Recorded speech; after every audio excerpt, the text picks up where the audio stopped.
1 2 1 2.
Thank you. Thank you very much, ladies and gentlemen. Asanteni sana. Ladies and gentlemen, thank you very much for finding time. I want to welcome the membership of the fourth estate, our press teams. Karibuni sana katika makao haya ya naibu wa rais wa Jamhuri ya Kenya. And by way of beginning, we have concluded the parliamentary group meeting for the Hustler Nation movement that encompasses members of parliament from different political parties that have now converged as members of one parliamentary group meeting. We have discussed a myriad of issues. We have discussed about our political formation, the United Democratic Alliance. We have discussed on parliamentary business that is currently before the House and that we intend to sponsor and support going forward. We have discussed matters of national importance. We've had a long discussion on the current situation in the country, especially relating to the COVID-19 pandemic that has ravaged the country. We took the position as a team when the Ministry of Health announced the surge in numbers to reschedule all our public engagements until further notice, as I announced formally on my social media platform.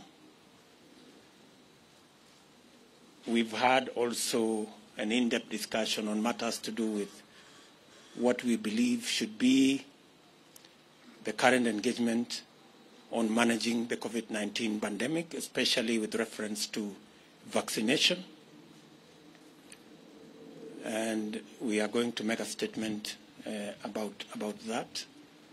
We also appreciate this political situation in the country, and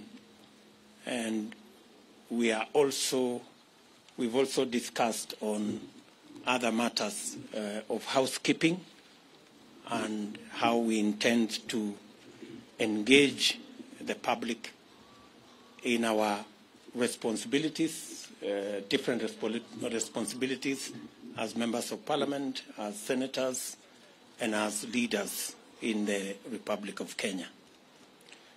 Ladies and gentlemen, we have a short statement that we are going to make.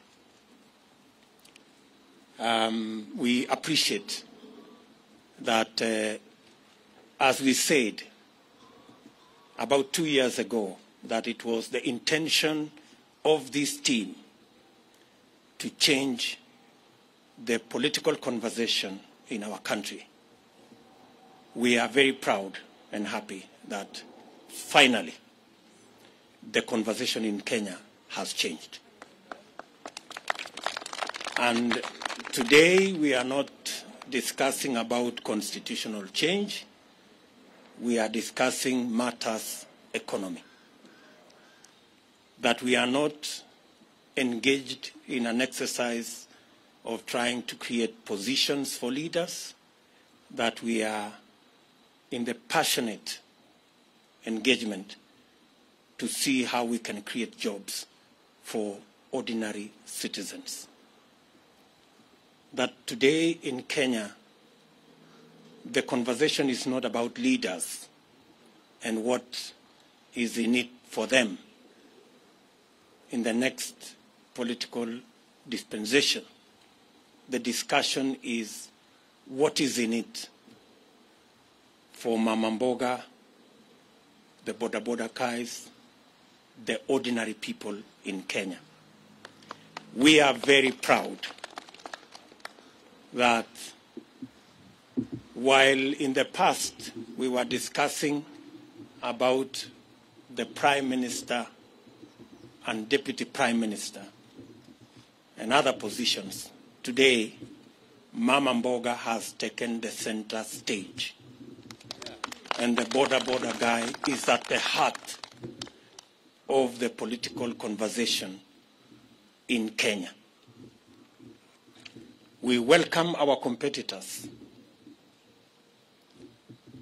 who have graciously accepted to join us in the conversation about the economy of our country, about ordinary people, about jobs, about enterprise.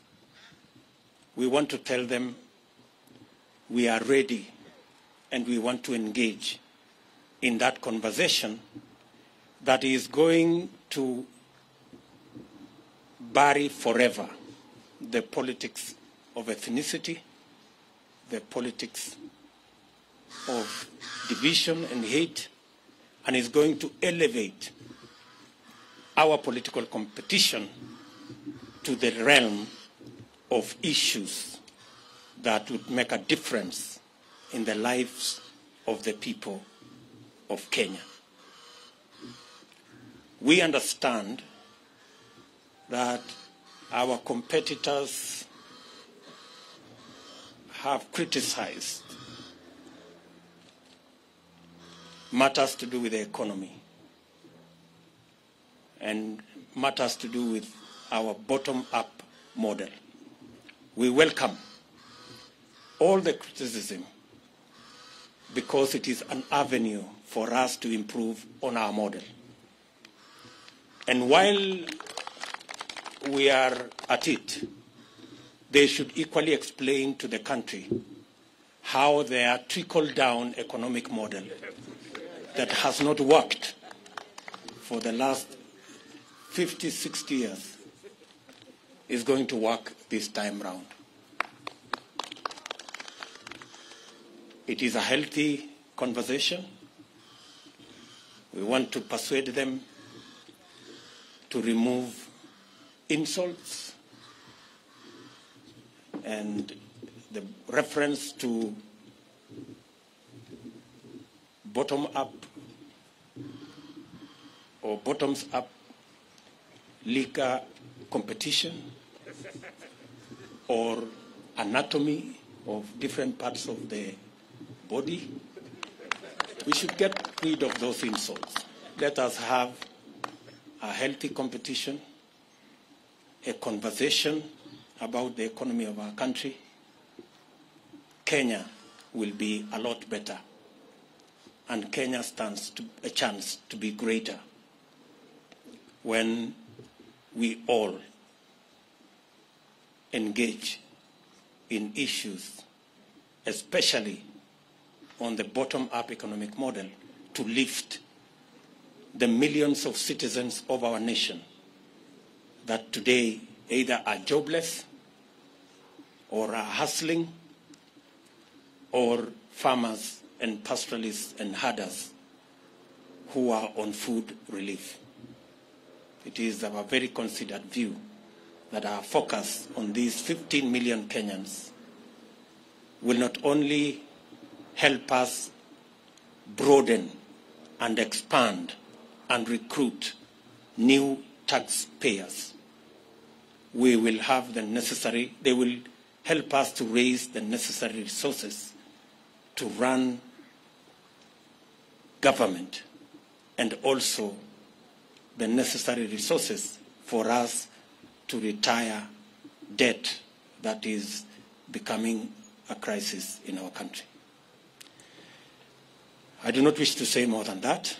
Let me now request, starting with Alice Wahome, to begin our statement. Alice. Thank you, Your Excellency. Members of the press, this is a written statement signed by all the members that are present for this press conference. I'll start. Kenyans desire a new, inclusive, people-centered conversation on the future of our nation. That's our title. The governing Jubilee Party has collapsed. The opposition NASA coalition has disintegrated.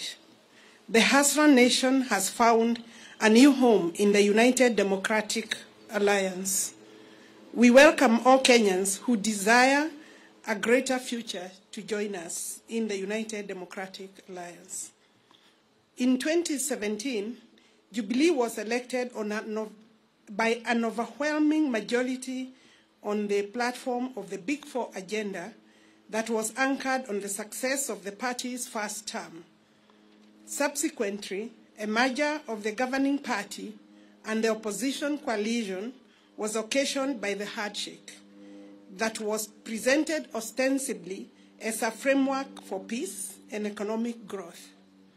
Kenyans initially welcomed this development and hoped that the promise of a peaceful environment would facilitate the implementation of the Big Four agenda and enable the Jubilee administration to continue with its development plan. That was never to be. I will now call Soipan to continue with the statement.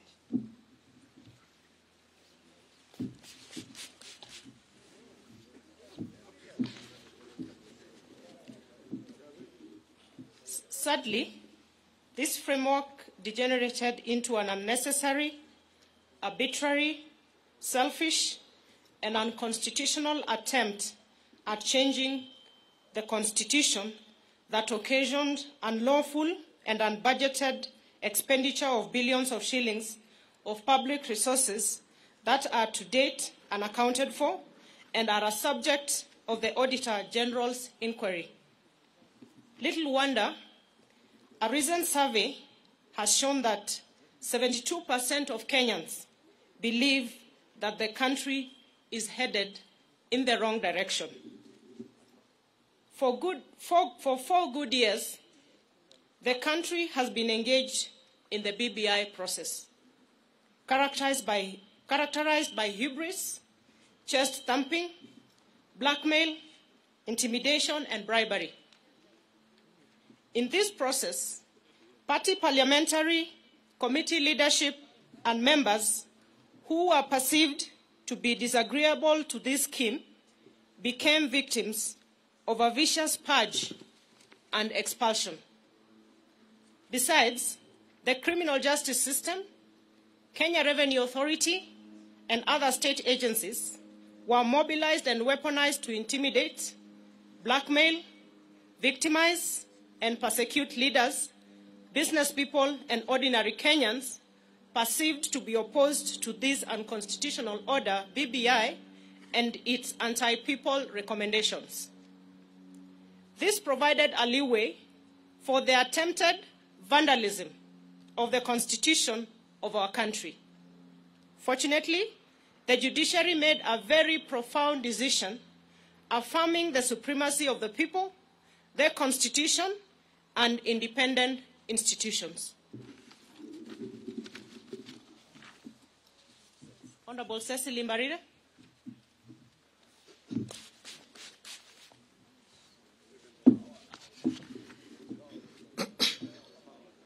Regrettably, the NASA coalition, its principals, and their Jubilee collaborators took the government hostage, hijacked its agenda, and, one, completely destroyed the governing Jubilee party and dismembered the entire opposition coalition. Two, emasculated parliament, undermined the rule of law, threatened the independence of the judiciary, and emboldened impunity. Three, sabotaged job creation, universal health coverage, food security and manufacturing, thus cutting the entire Big Four plan. Four, criminalized hustler enterprises in places like Nyamakima, Gikomba, Kamukunji, Kirinyaga Road, and River Road, amongst others. Five, presided over the brutal or inhuman evictions and demolitions of the vulnerable and destruction of private property in places like Kariobangi, Ruai, amongst many other places across the country. Six, mismanaged the economy, leading to stockpiling of public debt to unprecedented levels that has occasioned the current economic crisis that our country is facing. I wish to call upon Honorable Benjamin Tayari. Thank you. Thank you. Our approach towards a bottom-up economic and governance model. To address this sad and grim state of affairs facing our country, the Hustler Nation, forged by the people in the diversity from all parts of the country, here represented by leaders from across the political divide, believe in a new economic and political paradigm that prioritizes, one, bottom-up over trickle-down economics.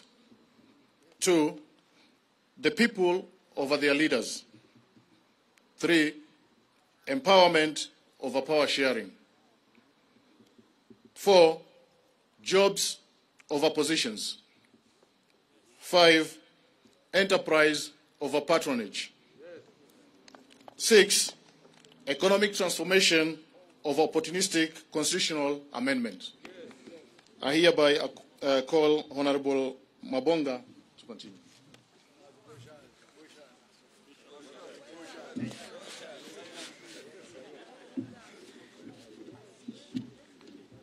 Focused on this new paradigm and through a bottom-up economic and governance model, it's possible to enable the over 15 million Kenyans at the bottom of the pyramid to be active and meaningful participants in the economy through deliberate, one, public/private labor-intensive investment framework to create jobs. Two, financing instruments and mechanisms to spur, promote, and empower hustler enterprises such as Mama Mboka, hawkers, bodabodas, artisans, artists, among others.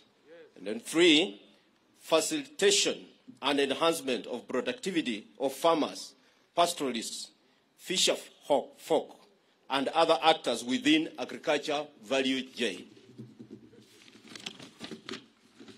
Number four, implementation of manufacturing and industrial program that prioritizes cottage industries as a multiplier of national productivity.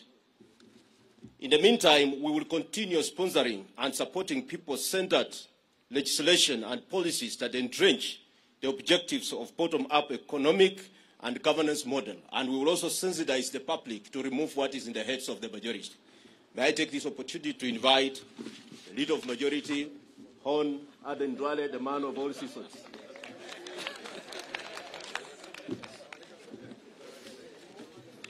Thank you, Member for Bumula.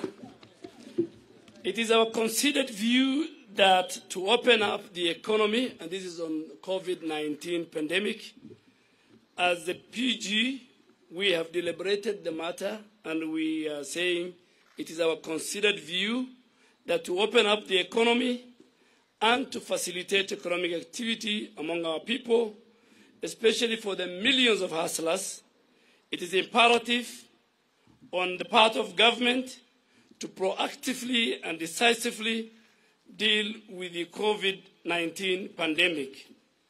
Currently, our country in the world is focused on the speedy mass vaccination of its population.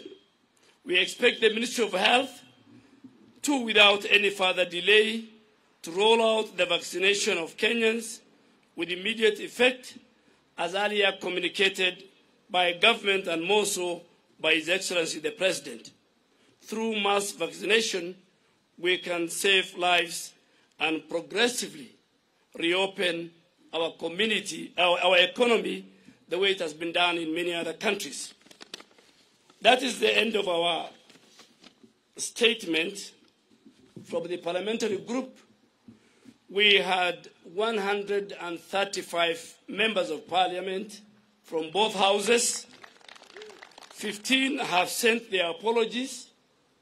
We have 2 of our governors, the governor for Turkana, Governor Nanok, and the governor for Nandi, His Excellency Governor Sang. And I think you have heard what the PG has discussed.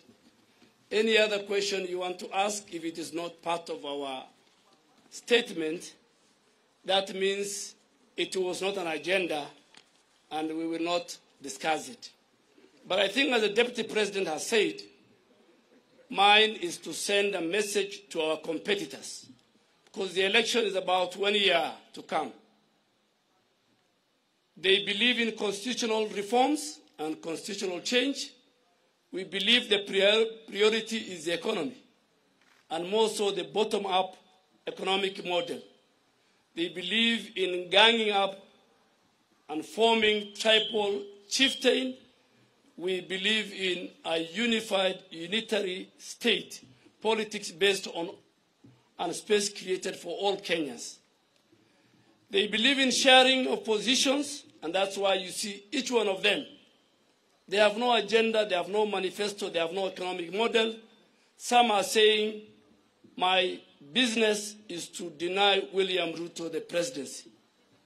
That is the agenda of one of the leaders. Another one is so busy with trying to revive NASA and Oka Kenya. So we are saying our manifesto, our agenda is very clear, and we want them also to put in place why the bottom-up model is not good for Kenya, but the trickle-down model that we have lived with since independence is better than what we have. So that should be the discussion. That should be the narrative. So we want the people of Kenya to choose between us and them based on very informed social, economic, political models. That's it, I think. If you have 1 or 2 questions, then before we leave. Yes, from KTN. And it should be something on this statement. Thank you, and very good afternoon. Chris Taylor from KTN. 2 questions. One, from your statement, you seem to be people who are not happy with the Jubilee Party that most of you members of parliament who have voted in. And to an extent of the juniors going ahead, even frustrating the second person in command in the country, then one would ask, why not call it a day and you all resign, and I can see you have a formidable team, go to the ground and look for votes. The second question. The second question. I would like to know the issue to do with PEP, the People's Empowerment Party. There have been reports that there have been some wrangles between PEP and UDA, especially in the Mount Kenya region. And that's the reason why the Gatundu South Member of Parliament, Moses Kuri, is not around. Maybe you can confirm that. I think the first one, let me tell you, the members sitting behind me are members of United Democratic Alliance. We are in Jubilee normally, but the current and the future party of ours is UDA. So any other party, we will not discuss. And I think, too, we will not discuss about the person and the institution of the Deputy President. That was not part of our discussion as a PG. Any other question? My friend from NTV. Thank you so much.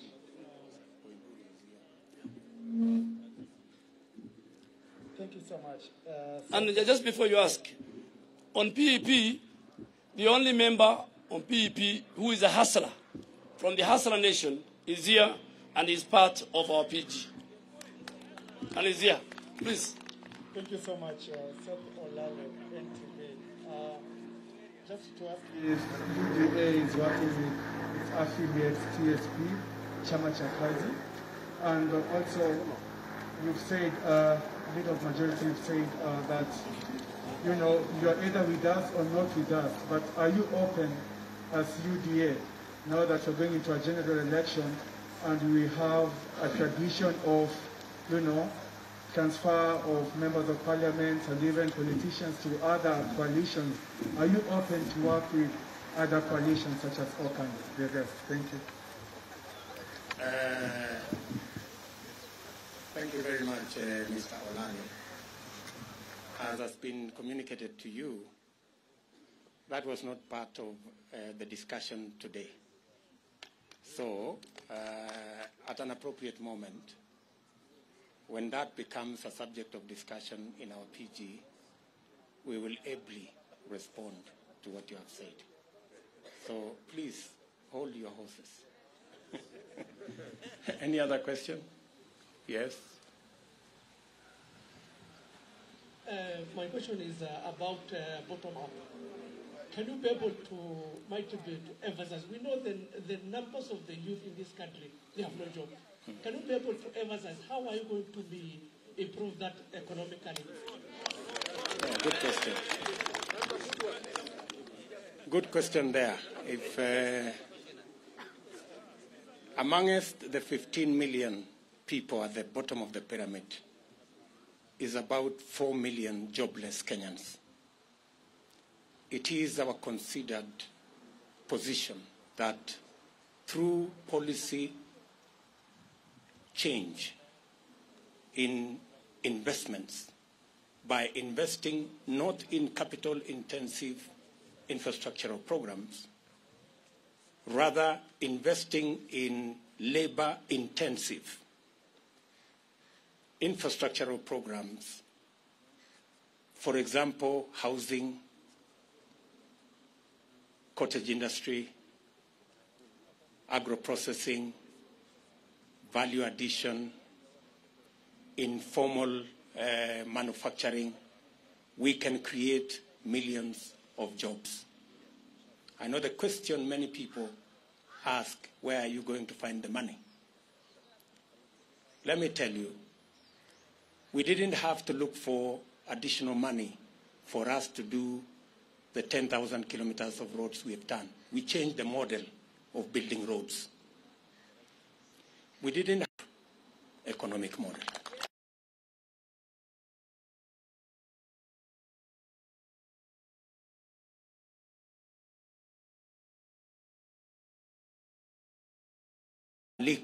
We are not guests in any place. we join parties by choice, and you leave by choice. So one last more. Leto and yes, Sema Leto.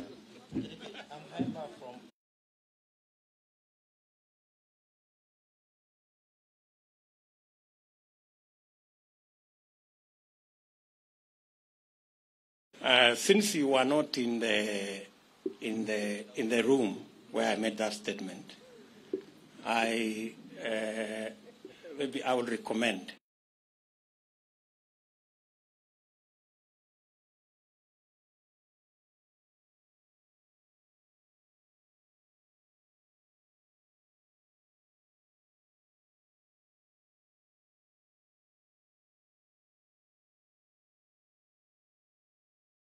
Biashara kuwapa mikopo yenye riba ya chini biashara